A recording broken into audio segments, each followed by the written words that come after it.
اسی وقت میں واپسی کی تیاری میں تھا۔ میں جیسے ہی اپنی گاڑی میں بیٹھنے لگا، شمائلہ نے مجھے آواز دی، کہنے لگی شامیر پلیز رکو۔ میں جو اپنی گاڑی کا فرنٹ ڈور کھول رہا تھا وہیں رک گیا۔ شمائلہ کی طرف دیکھ کے کہنے لگا کیا بات ہے؟ شمائلہ نے انزل کا ہاتھ پکڑ رکھا تھا۔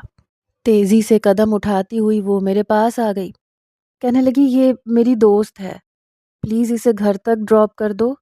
میں نے ایک بھرپور نظر انزل کے خوبصورت سراپے پر ڈالی، بڑی گہری نظروں سے اس کے سراپے کو دیکھا۔ خوبصورت لڑکیاں تو ویسے بھی میری کمزوری تھیں، اور وہ لڑکی اس محفل میں بہت سے لڑکوں کے دل جیت چکی تھی۔ میں اسے پہلے بھی دیکھ چکا تھا، اور لڑکوں کی اس کی طرف اٹھتی نظروں کو بھی۔ وہ لڑکی سادگی میں بھی، حسن میں اپنی مثال آپ تھی۔ میں نے کہا کیوں نہیں، میں چھوڑ دیتا ہوں۔ میری بات سن کر وہ شمائلہ سے کہنے لگی مجھے بس مین روڈ تک چھڑوا دو، میرے ساتھ بیٹھ جاؤ، مین روڈ سے مجھے کوئی بھی رکشہ مل جائے گا، میں خود چلی جاؤں گی۔ شاید میری نظروں کے وار اسے اچھے نہیں لگے۔ کیا ہو گیا تمہیں؟ میرا کزن ہے یہ، پریشان ہونے کی ضرورت نہیں ہے، یہ تمہیں گھر تک چھوڑ دے گا۔ لیکن وہ لڑکی بار بار شمائلہ سے یہ اصرار کر رہی تھی کہ وہ بھی ساتھ بیٹھ جائے، وہ اکیلے کسی لڑکے کے ساتھ نہیں جائے گی۔ یہ سن کے مجھے بھی بڑا غصہ آنے لگا۔ میں نے کہا شمائلہ کیا کرنا ہے، محترمہ کو چھوڑنا ہے یا میں جاؤں؟ کہنے لگی پلیز انزل کیا ہو گیا ہے، تمہیں کھا تھوڑی جائے گا۔ اس نے گاڑی کا پچھلا دروازہ کھولا اور انزل کو بیٹھنے کے لیے کہا۔ وہ گھبرائی ہوئی پیچھے بیٹھی اور دروازہ شمائلہ نے بند کر دیا۔ میں بھی ڈرائیونگ سیٹ سنبھال چکا تھا۔ وہ میری سیٹ کے پاس آئی، کہنے لگی شامیر تمہارا بہت بہت شکریہ، تھینک یو سو مچ، تم نے میرا بہت بڑا مسئلہ حل کر دیا۔ میں نے کہا کوئی بات نہیں۔ میں نے گاڑی سٹارٹ کی اور اس سے کہا جی فرمائیے، کہاں ہے آپ کا گھر؟ کہنے لگی بس مین روڈ تک چھوڑ دیں، میں چلی جاؤں گی۔ میں نے گھڑی کی طرف دیکھا، میں نے کہا محترمہ 1 بج چکا ہے، مین روڈ پہ آپ کو اس وقت بڑی مشکل سے رکشہ ملے گا، آپ مجھے اپنا گھر بتا دیں، میں آپ کو باحفاظت وہاں پہنچا دوں گا۔ لیکن شاید اسے مجھ پہ بھروسہ نہیں تھا۔ میں اتنا بھی ناقابل اعتبار نہیں تھا، اور نہ ہی اتنا برا تھا کہ ہر لڑکی کے ساتھ چھچھوری حرکتیں کرتا۔ ایک کامیاب بزنس مین باپ کا کامیاب بزنس مین بیٹا تھا۔ میرے پاس نہ تو پیسوں کی کمی تھی اور نہ لڑکیوں کی، جو میں اس 3rd کلاس مڈل کلاس لڑکی کے ساتھ کچھ کروں گا۔ میرے پاس اتنا پیسہ تھا کہ جب چاہے جتنی حسین لڑکی کو چاہوں اپنے کمرے کی زینت بنا سکتا تھا۔ وہ کہنے لگی ٹھیک ہے، ناظم آباد 2 نمبر کی طرف میرا گھر ہے۔ یہ سن کے میں کہنے لگا کہ وہ تو کافی دور ہے، کیونکہ شمائلہ کا گھر ڈیفینس میں تھا، میں بھی ڈیفینس کے بنگلے میں ہی رہتا تھا۔ کہنے لگی اسی لیے میں آپ سے کہہ رہی ہوں مجھے مین روڈ تک چھوڑ دیں، میں کچھ بھی مینج کر لوں گی۔ میں نے کہا کوئی مسئلہ نہیں ہے، میں چھوڑ دیتا ہوں۔ بہرحال میں نے گاڑی سٹارٹ کی اور ناظم آباد کی طرف چل نکلا، لیکن ابھی 10 منٹ کی ڈرائیو ہی کی تھی کہ تیز بارش شروع ہو گئی، اور اتنی اچانک یہ سب کچھ ہوا کہ یہ دیکھ کے وہ لڑکی بے تحاشا گھبرائی۔ سڑکوں پر ویسے بھی رش نہ ہونے کے برابر تھا، اس لیے میں نے گاڑی کی رفتار تیز کر دی، کیونکہ مجھے واپس پھر گھر بھی جانا تھا۔ لیکن جیسے ہی ڈیفینس سے باہر نکلا، سڑکوں کی حالت کافی خراب تھی۔ میرا اٹھنا بیٹھنا، دوست احباب سب ڈیفینس میں رہتے تھے۔ ناظم آباد کی طرف تو میرا جانا کبھی کبھار ہی شاید ہوا ہوگا۔ سڑکیں پانی سے بھر چکی تھیں، پانی آہستہ آہستہ گاڑی کے ٹائروں سے بھی اوپر ہونے لگا تھا۔ اتنی تیز بارش تھی کہ سامنے کی سڑک بھی نظر نہیں آ رہی تھی۔ ایک جگہ آ کے گاڑی بالکل رک گئی۔ میں بار بار گاڑی سٹارٹ کر رہا تھا، لیکن شاید انجن میں پانی جا چکا تھا، گاڑی سٹارٹ نہیں ہو رہی تھی۔ بارش یوں ہو رہی تھی جیسے پتہ نہیں آج سب کچھ ڈبو دے گی۔ میں بے تحاشا پریشان تھا، اوپر سے وہ لڑکی میری جان کا عذاب بن گئی، بار بار کہے جا رہی تھی گاڑی کیوں نہیں چلا رہے؟ میں نے کہا آپ کو نظر نہیں آ رہا بارش کتنی تیز ہو چکی ہے؟ اوپر سے آپ کراچی کے 3rd کلاس علاقے میں رہتی ہیں، میری گاڑی کے انجن میں پانی جا چکا ہے۔ میں سخت لہجے میں بولا، میں خود تنگ آ چکا تھا۔ کہنے لگی میں جانتی ہوں آپ سب لڑکوں کا یہی مسئلہ ہوتا ہے، سنسان سڑک پہ گاڑی کھڑی کر کے بہانے بناتے ہیں۔ میں نے آپ سے کہا تھا مجھے مین روڈ تک چھوڑ دو، میں رکشے سے چلی جاؤں گی۔ اس کی بات نے تو جیسے میرے تن بدن میں آگ لگا دی۔ سمجھتی کیا ہے وہ خود کو؟ تھی کیا وہ؟ اور کیا اسے نظر نہیں آ رہا تھا کہ اتنی تیز بارش ہے؟ میں نے کہا ٹھیک ہے محترمہ، اترے میری گاڑی سے اور پکڑیں رکشہ اور اپنے گھر چلی جائیں۔ میرا یہ کہنا تھا کہ اس نے پچھلی نشست کا دروازہ کھولا اور پوری قوت سے بند کیا جیسے اس کے باپ کی گاڑی تھی۔ میں نے کہا اے لڑکی، تمیز سے دروازہ بند کرو، تمہارے باپ کے پیسوں کی گاڑی نہیں ہے۔ میرا یہ کہنا تھا کہ اس نے فرنٹ سیٹ کے شیشے کے اندر سے مجھے جھانک کے دیکھا۔ کہنے لگی باپ کے پیسوں کی نہیں ہے، اسی لیے اتنی زور سے مار رہی ہوں۔ وہ بھی بڑے غصے میں تھی۔ یہ کہہ کے مجھے حیران کر کے اس نے کچھ قدم آگے بڑھائے کہ سامنے سے ایک رکشہ گزر رہا تھا۔ اس نے ہاتھ کے اشارے سے رکشے کو روکا، رکشے میں بیٹھ گئی اور وہ تو جا چکی تھی، لیکن میں مصیبت میں پھنس گیا تھا۔ میں نے اپنے موبائل سے ورک شاپ پہ کال کی، وہاں سے مکینک کو بلوایا، گاڑی ٹھیک کروائی، دھکا لگوایا۔ بڑی مشکل سے میں 3 بجے گھر پہنچا اور غصے سے میرا برا حال تھا۔ ایک تو 2 ٹکے کی لڑکی، اوپر سے اتنا غرور اور گھمنڈ، میرا تو دماغ یوں تھا کہ کھول کے رہ گیا ہو۔ بہرحال 1 ہفتے تک میں اس لڑکی کو بھول بھال چکا تھا۔ میرے والد نے کچھ انٹرویوز کے لیے لڑکیاں بلائیں تھیں تاکہ سیکریٹری کے طور پہ انہیں رکھا جا سکے۔ مجھ سے کہنے لگے کہ میں نے کافی لڑکیوں سے انٹرویو لے لیا ہے، ان میں سے 4 لڑکیوں کو سلیکٹ کیا ہے، فائنل تم کر لو۔ میں نے کہا اوکے ڈیڈ، آپ بھیج دیجئے۔ یہ کہہ کے میں نے فون بند کیا۔ سب سے پہلے آنے والی لڑکی کو دیکھ کر میرے ہوش اڑ گئے۔ وہ وہی تھی، انزل۔ مجھے دیکھ کے وہ بھی حیران تھی۔ ماتھے پر بل ڈال کر میں نے کہا جی تشریف لائیے۔ وہ کافی جھجکتے ہوئے اندر داخل ہوئی، سامنے بیٹھ گئی، اپنے ڈاکیومنٹس اور سی وی والی فائل میرے سامنے رکھ دی۔ جب میں نے اس کے ڈاکیومنٹس دیکھے تو حیرانی کی بات تھی کہ وہ کافی اچھی اسٹوڈنٹ تھی اور پھر نوکری کا تھوڑا سا تجربہ بھی تھا، پہلے کہیں جاب کر چکی تھی، ذہین بھی تھی کیونکہ میرے والد اس سے انٹرویو لے چکے تھے اور یہ اس بات کی علامت تھی کہ ان کو انہوں نے چنا ہے تو یقیناً سوچ سمجھ کے ہی چنا ہوگا۔ میں نے کہا زبان چلانے کے علاوہ اور کیا کیا کرنا آتا ہے آپ کو؟ میرے اندر کی کڑواہٹ میرے لفظوں میں سمو گئی۔ اس نے اپنی فائل پکڑی اور کھڑی ہو گئی۔ میں تو اسے دیکھتا رہ گیا۔ میں نے کہا مس انزل جبران، میں نے ابھی آپ کو جانے کے لیے نہیں کہا۔ کہنے لگی مجھے معلوم نہیں تھا یہ آپ کا آفس ہے، نہیں تو میں یہاں کبھی بھی اپلائی ہی نہیں کرتی۔ میں نے کہا آپ تشریف رکھیے، میں اتنا بھی کم ظرف نہیں ہوں کہ ذرا ذرا سی بات پہ بدلہ لیتا رہوں۔ پلیز سٹ ڈاؤن مس انزل۔ وہ بیٹھ گئی۔ میں نے اس سے چند سوالات پوچھے اور اس نے مجھے بالکل ٹھیک سے جواب دیا۔ اسے کام کا کافی تجربہ تھا۔ میں نے باقی لڑکیوں کے بھی انٹرویو لیے، حالانکہ وہ بھی اچھی تھیں، لیکن جتنی خوبصورت وہ لڑکی تھی اتنی وہ باقی لڑکیاں نہیں تھیں۔ میں نے اسی کو سلیکٹ کیا تھا۔ کچھ دن بعد اس نے جوائن بھی کر لیا۔ جب میں آفس آیا تو وہ سامنے ہی اپنے کیبن میں بیٹھی لیپ ٹاپ پہ مصروف تھی۔ سفید رنگ کی کڑھائی والی چادر اس نے اپنے سر پہ لے رکھی تھی اور پورے جسم پہ لپیٹ رکھی تھی۔ یہ تک نظر نہیں آ رہا تھا کہ اس نے قمیض کس رنگ کی پہنی ہے۔ ہم مردوں کا ایک بہت بڑا مسئلہ ہوتا ہے، چاہے خود جتنے مرضی لبرل ہوں، ہماری فیملی جتنی مرضی لبرل ہو، ماڈرن ہو، لیکن مشرقی حسن دیکھ کے ہمارا دل ڈولنے لگتا ہے، اور وہ لڑکی مشرقی حسن سے مالا مال تھی۔ آنکھوں میں صرف کاجل تھا، اس کے علاوہ اور کچھ بھی نہیں تھا، لیکن وہ اتنی حسین تھی، سادگی میں بھی کئی فیشنیبل لڑکیوں کو مات دیتی تھی۔ میں اپنے کمرے میں آ کے بیٹھ گیا، یہ سوچنے لگا کہ جس دن یہ لڑکی تیار شیار ہو کے سامنے آئے گی تو تب تو قیامت لگے گی، کیونکہ سالگرہ پہ بھی اس لڑکی نے کوئی میک اپ نہیں کیا تھا، بالکل سادگی میں تھی۔ میں نے بہانے سے اسے اپنے کمرے میں بلایا۔ وہ کمرے پہ دستک دے کے اجازت طلب کر کے اندر آئی۔ کہنے لگی یس سر۔ میں نے ایک فائل اسے خواہ پکڑا دی۔ میں نے کہا اسے ری چیک کر کے میرے پاس لے کے آئیں۔ کہنے لگی اوکے۔ اس نے فائل پکڑی اور چلی گئی۔ میں بہانے بہانے سے کئی بار اسے کمرے میں بلاتا، بے فضول فائل پکڑا دیتا، لیکن پتہ نہیں کیوں اس کو دیکھ کر جی ہی نہیں بھرتا تھا۔ میں یہ چاہتا تھا اسے اپنے سامنے بٹھا کے بڑی فرصت سے اسے دیکھتا رہوں۔ میں اپنی کیفیت کو سمجھ بھی نہیں پا رہا تھا کہ میں ایسا کیوں چاہتا ہوں۔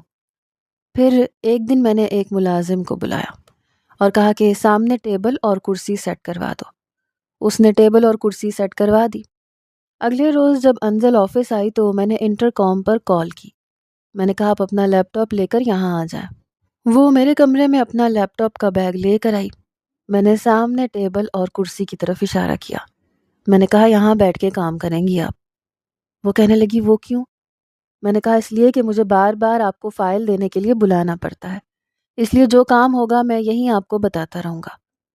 میرا مقصد کچھ اور تھا۔ ظاہر ہے وہ غریب لڑکی تھی، پیسوں کی وجہ سے کما رہی تھی، اس لیے پیسوں کے لالچ میں آ کر میرا دل بھی خوش کر سکتی تھی، اور مجھے بھی۔ پھر کیا حرج تھا؟ اس نے گہری سانس لی، اپنے لیپ ٹاپ کو نکالا، تب تک ملازم اس کی ساری فائلز لا کر اس کے پاس رکھ چکا تھا۔ جہاں وہ بیٹھی تھی وہ مجھے صاف دکھائی دے سکتی تھی۔ وہ کمپیوٹر ڈیزائننگ کرتی تھی اور اس کام میں کافی تجربہ بھی رکھتی تھی۔ بڑی تیزی سے اس کی انگلیاں چل رہی تھیں۔ وہ شاید کوئی ڈیزائن بنا رہی تھی۔ کمپیوٹر ڈیزائننگ مجھے بھی آتی تھی۔ میں کچھ دیر اپنی فائل پڑھتا رہا، گاہے بگاہے اسے بھی دیکھتا رہا۔ پھر اٹھ کے اس کے پاس آ گیا۔ کافی اچھا ڈیزائن بنا رہی تھی، اور وہ ڈیزائن پرنٹ آؤٹ کروا کے کمپیوٹر مشینز میں ڈلوا کے ہم نے اپنے برانڈ کی شرٹس پہ لگوانا تھا۔ میں اس کے پیچھے کھڑا اس کی ڈیزائننگ دیکھ رہا تھا۔ پھر میں تھوڑا سا قریب ہوا، اس کے چہرے کے پاس اپنا چہرہ لے کر گیا اور اپنا ہاتھ بڑھا کر ماؤس پر رکھ دیا جہاں پہلے سے اس کا ہاتھ تھا۔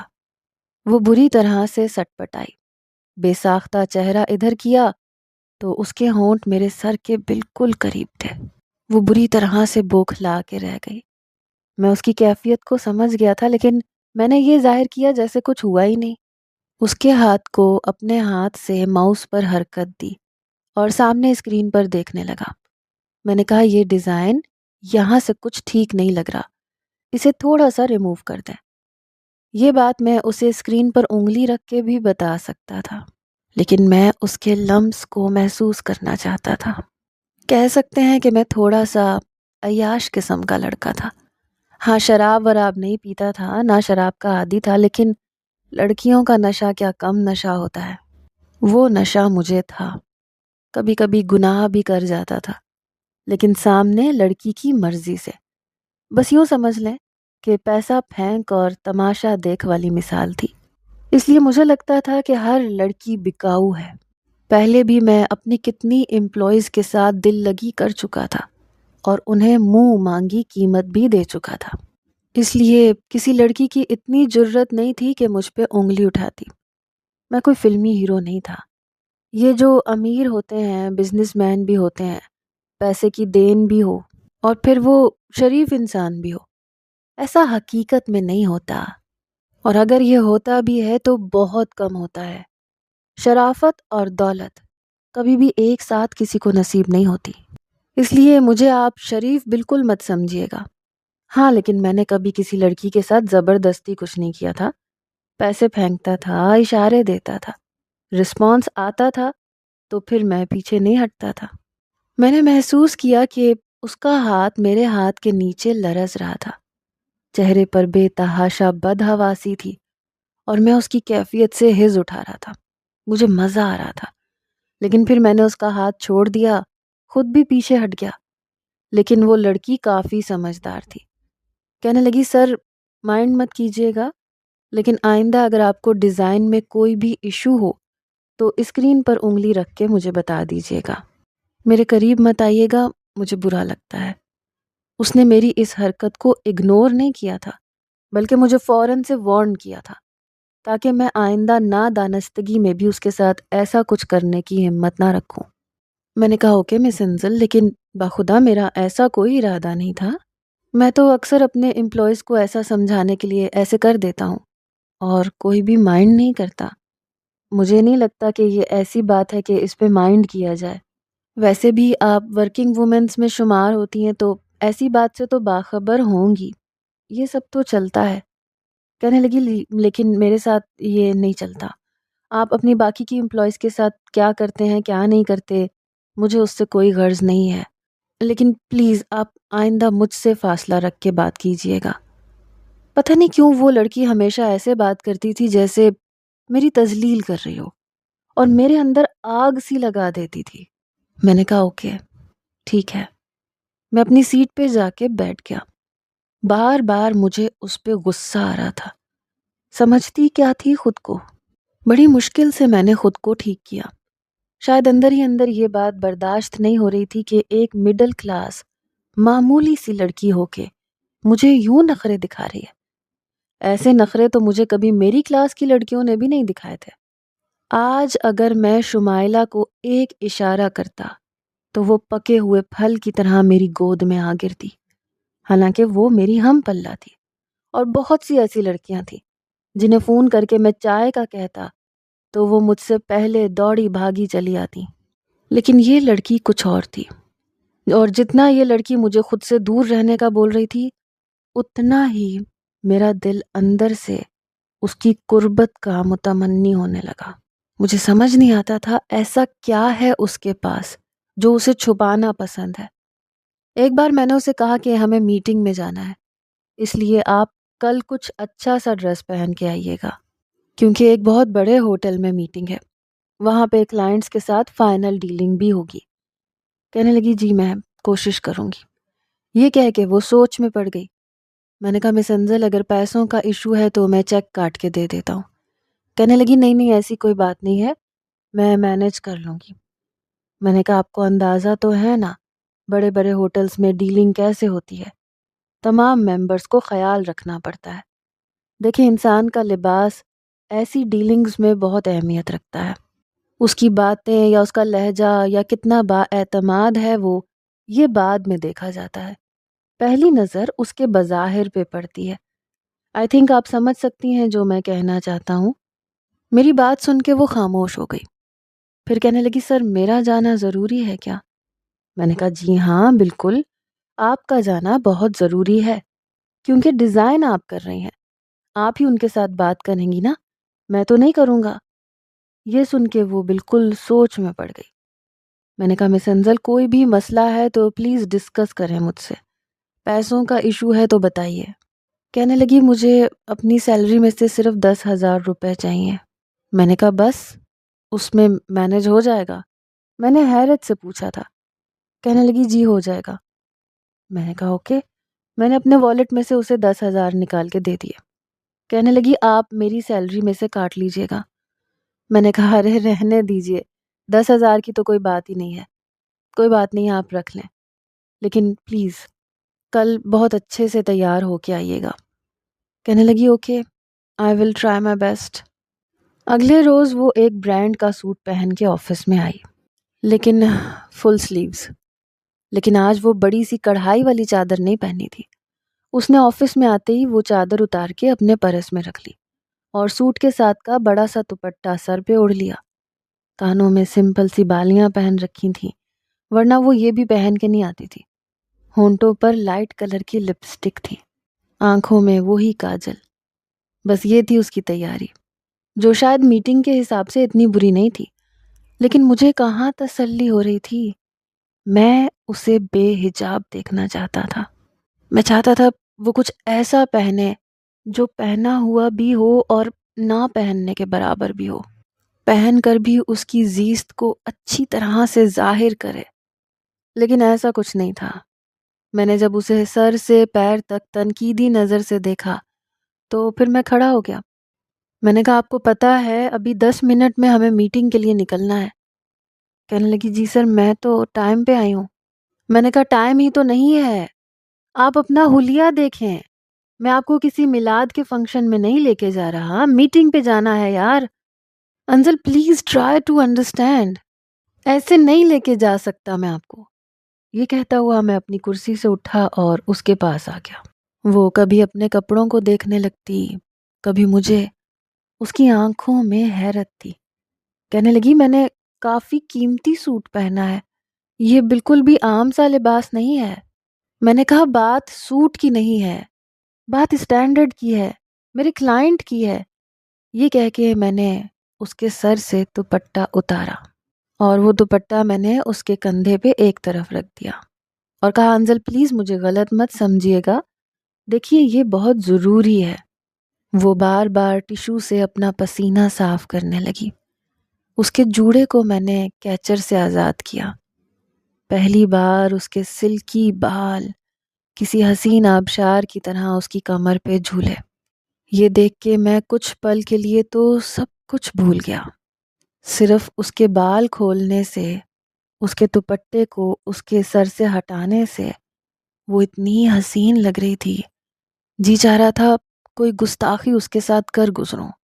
ہوش ربا تھی وہ لڑکی، پتہ نہیں کیا چیز تھی۔ میرے اندر تو یار ایسے ادھم سی مچی کہ جذبات قابو میں رکھنے مشکل ہو گئے۔ پھر میں نے اسے چلنے کے لیے کہا۔ وہ میرے ساتھ ہوٹل میں چلی گئی جہاں پہلے سے کلائنٹس موجود تھے، لیکن وہ بے حد نروس تھی۔ میں نے کلائنٹ سے کھانے کا پوچھا لیکن وہ منع کر چکے تھے۔ انہیں کمپیوٹر ڈیزائننگ کافی پسند آئی تھی۔ پھر انزل بڑے اعتماد سے اپنی ڈیزائننگ کے بارے میں ڈیٹیل سے بتانے لگی۔ وہ اس کے کام سے کافی امپریس ہوئے۔ ہمارا کانٹریکٹ ان کے ساتھ سائن ہو چکا تھا۔ میں بہت خوش تھا کیونکہ وہ کافی اچھی کمپنی تھی جس کے ساتھ ہماری ڈیل ہوئی تھی۔ وہ لوگ جا چکے تھے۔ انزل بھی کھڑی ہو گئی۔ میں نے کہا انزل بیٹھیے نا، کھڑی کیوں ہو گئی ہیں؟ کہنے لگی سر میٹنگ تو ختم ہو گئی۔ میں نے کہا ہاں لیکن مجھے بھوک لگ رہی ہے۔ مجھے تو امید تھی کہ وہ لوگ کھانا ضرور کھائیں گے، لیکن وہ لوگ شاید لیٹ بریک فاسٹ کر کے آئے تھے۔ سر مجھے بھوک نہیں ہے۔ میں نے کہا لیکن مجھے تو بھوک لگی ہے نا، اب آپ کو ساتھ تو دینا پڑے گا۔ میں اس کے ساتھ کچھ وقت گزارنا چاہتا تھا۔ کھانا کھانا تو شاید بہانہ تھا۔ میں نے کہا آپ کے لیے کیا منگواؤں؟ کہنے لگی اونلی پاستا۔ میں نے اس کے لیے پاستا آرڈر کیا، اپنے لیے پیزا آرڈر کیا۔ میں نے کہا مجھے اندازہ نہیں تھا کہ آپ یوں با اعتماد ہو کر کلائنٹ کے سامنے بات کر لیں گی۔ میں نے کہا آپ کافی نروس تھی۔ بار بار ہوا سے اس کے بال آگے کی جانب آ رہے تھے، اس کے حسن کو دوبالا کر رہے تھے، اور میرا دل اندر سینے میں مجھے دہائیاں دے رہا تھا۔ میں نے کہا جہاں پہلے آپ کام کرتی تھیں وہاں بھی کبھی ایسی میٹنگز میں گئی تھیں؟ کہنے لگی نو سر، وہ صرف آفس ورک تھا۔ میں نے کہا اچھا ٹھیک۔ میں نے اس کے ساتھ کھانا کھایا۔ میں چاہتا تھا وہ مجھ سے کچھ بے تکلف ہو تاکہ بات کچھ آگے بڑھے۔ میں نے کہا آپ کی فیملی میں کون کون ہے؟ کہنے لگی بس میرے والد ہیں۔ میں نے کہا اچھا، اور بہن بھائی؟ کہنے لگی کوئی بھی نہیں ہے۔ ایک والد صاحب ہیں جو بیمار رہتے ہیں، اس لیے مجھے جاب کرنی پڑ رہی ہے، ورنہ جب تک وہ تندرست تھے مجھے جاب کی نیڈ ہی نہیں تھی۔ کھانا کھانے کے بعد میں نے اسے کہا کہ میں اسے اس کے گھر تک ڈراپ کر دیتا ہوں۔ میں اس کے گھر کو دیکھنا چاہتا تھا۔ کہنے لگی آپ مجھے صرف مین روڈ تک چھوڑ دیجیے گا، اندر میں خود چلی جاؤں گی۔ یہ کہتے ہوئے اس نے اپنے لمبے بالوں کا جوڑا بنانا شروع کیا۔ جوڑا کر کے کیچر لگایا، دوپٹہ سر پہ لے لیا۔ 2 منٹ میں وہ بالکل ویسی ہی ہو چکی تھی۔ میں نے کہا گھر تک کیوں نہیں چھوڑ سکتا تاکہ آپ کو مجھے چائے پہ نہ بلانا پڑ جائے؟ میں نے مسکراتے ہوئے جان بوجھ کر یہ بات کہی تھی۔ کہنے لگی نہیں سر، یہ بات نہیں ہے سر، ایکچولی میں جس علاقے میں رہتی ہوں وہاں ان باتوں کو برا سمجھا جاتا ہے۔ اس لڑکی پہ انگلی اٹھائی جاتی ہے جنہیں باس کی گاڑی گھر چھوڑ کر جائے۔ میں نہیں چاہتی کہ کوئی مجھ پہ انگلی اٹھائے۔ میں نے کہا ٹھیک ہے۔ کافی پسماندہ سا علاقہ تھا جہاں وہ رہتی تھی۔ میں نے اسے مین روڈ پر ہی اتار دیا تھا، لیکن گاڑی سٹارٹ نہیں کی تھی۔ میں دیکھنا چاہتا تھا وہ کس گلی میں جاتی ہے۔ کافی دور چلنے کے بعد وہ ایک گلی میں مڑ گئی۔ میں اس دن بڑا خوش تھا کیونکہ میں نے اس سے اپنی ایک بات منوا لی تھی۔ اس کا مطلب باقی باتیں بھی وہ مان سکتی تھی، لیکن یہ شاید میری خوش فہمی تھی۔ اگلی بار میں نے اسے کہا کہ ہمیں پھر ایک میٹنگ پہ جانا ہے، لیکن مسئلہ یہ ہے کہ وہ کلائنٹ آؤٹ آف کنٹری سے آ رہے ہیں۔ انہیں میں نے ہوٹل میں بھی ٹھہرایا ہے۔ میٹنگ بھی اسی ہوٹل کے نیچے ریسٹورنٹ میں ہوگی۔ کہنے لگی اوکے ٹھیک ہے۔ میں نے کہا دیکھیں جس قسم کے لباس میں آپ آئی تھیں اب وہ مت پہن کے آنا۔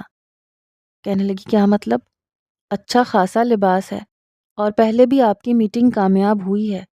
میں نے کہا ہاں، لیکن یہ آؤٹ آف کنٹری سے ہیں کلائنٹس، تھوڑا بولڈ پسند کرتے ہیں، آپ تو جانتی ہی ہوں گی نا۔ میں نے اسے ایک پیکٹ پکڑا دیا، میں نے کہا یہ پہن لیجئے گا۔ وہ میری طرف بڑھی اور وہ پیکٹ پکڑ لیا۔ اس نے وہ پیکٹ کھولا، بڑی بے باک سی وداؤٹ سلیوز کی شارٹ شرٹ تھی اور کافی چست تھی۔ میں نے کہا بالوں کو کھلا ضرور چھوڑ دیجئے گا۔ میرا یہ کہنا تھا، اس نے وہ لباس اسی شاپنگ بیگ میں واپس ڈالا، کہنے لگی میں یہ نہیں پہن سکتی۔ میں نے کہا دیکھیں انزل، آپ کو مجھے انڈرسٹینڈ کرنا چاہیے۔ کہنے لگی آپ ایسا کریں، آپ کسی اور کو ساتھ لے جائیں، میں ہرگز بھی یہ نہیں پہن سکتی۔ میں کھڑا ہو گیا، اس کے پاس آیا، کہنے لگا اس لباس میں کیا حرج ہے، کیا برائی ہے اس میں؟ کہنے لگی آپ کو نظر نہیں آتا؟ میں نے کہا دیکھیں دوپٹہ آپ کو اتارنا پڑے گا، پہلی بار تھا اس لیے میں نے آپ سے کچھ نہیں کہا تھا، اور پھر وہ میٹنگ اچھی ہو گئی، لیکن بار بار دوپٹوں کے ساتھ میٹنگ نہیں ہوتی۔ میں آپ کو ایک اسمارٹ سیلری دیتا ہوں، اس وجہ سے نہیں دیتا کہ آپ نیک پروین بن کے میرے ساتھ میٹنگز پر جائیں، تھوڑا سا بولڈ تو ہونا پڑے گا۔ کہنے لگی 1 مہینے میں نے آپ کی جاب کر لی، آپ اس کی سیلری اپنے پاس رکھ لیں اور نوکری کے لیے کسی اور لڑکی کو ڈھونڈ لیں۔ یہ کہہ کے وہ باہر جانے لگی۔ میں نے اس کو بازو سے پکڑ لیا، میں نے کہا اتنا ایٹیٹیوڈ کسے دکھا رہی ہو تم؟ ہو کیا تم؟ کیا چیز ہو؟ رہتی کہاں ہو؟ ایک معمولی سے پسماندہ سے علاقے میں، اور اکڑ کتنی ہے تم میں نے آج تک تم جیسی بدتمیز لڑکی نہیں دیکھی۔ دیکھو یہ میٹنگ میرے لیے بہت اہمیت رکھتی ہے، میں ایک دن میں کوئی دوسری لڑکی تمہاری جگہ لا کے نہیں بٹھا سکتا۔ کمپیوٹر ڈیزائننگ تم نے کی ہے، اس کی انفارمیشن تم جانتی ہو اور وہاں ڈیل تم کرو گی۔ کچھ بھی ہو جائے میں یہ کلائنٹ اپنے ہاتھ سے جانے نہیں دے سکتا، اس لیے شرافت سے اسے پہن کے ہوٹل پہنچ جانا۔ میں نے بڑے غضبناک لہجے میں کہا تھا، لیکن ایک زوردار تھپڑ اس لڑکی نے میرے منہ پہ مارا اور اپنا بازو چھڑوایا۔ کہنے لگی آپ کی ہمت کیسے ہوئی مجھ سے اس لہجے میں بات کرنے کی؟ کام کرتی ہوں اور اس کے پیسے لیتی ہوں، اپنے آپ کو دکھانے کے پیسے نہیں لیتی، اور نہ ہی میں ایسی بے پردگی کروں گی۔ کیا سمجھتے ہیں آپ؟ ایک بار آپ کے کہنے پہ سر سے دوپٹہ اتار دیا، اپنے بالوں کو کھول لیا، تو آپ نے سمجھا کہ بس ٹھیک ہے، اب کھلی چھٹی ہے۔ یاد رکھیے گا مسٹر شاہ میر، اگر آئندہ مجھے یوں دھمکانے کی اور ہاتھ لگانے کی کوشش کی، میں منہ توڑ کے رکھ دوں گی۔ لعنت بھیجتی ہوں میں آپ کی نوکری پہ، اور اپنی سیلری اپنے پاس رکھ لیجیے گا اور اپنا نقصان پورا کر لیجیے گا۔ یہ کہہ کے اس نے اپنا پرس اٹھایا اور وہاں سے چلی گئی۔ میرا گال تو جیسے سلگ کے رہ گیا۔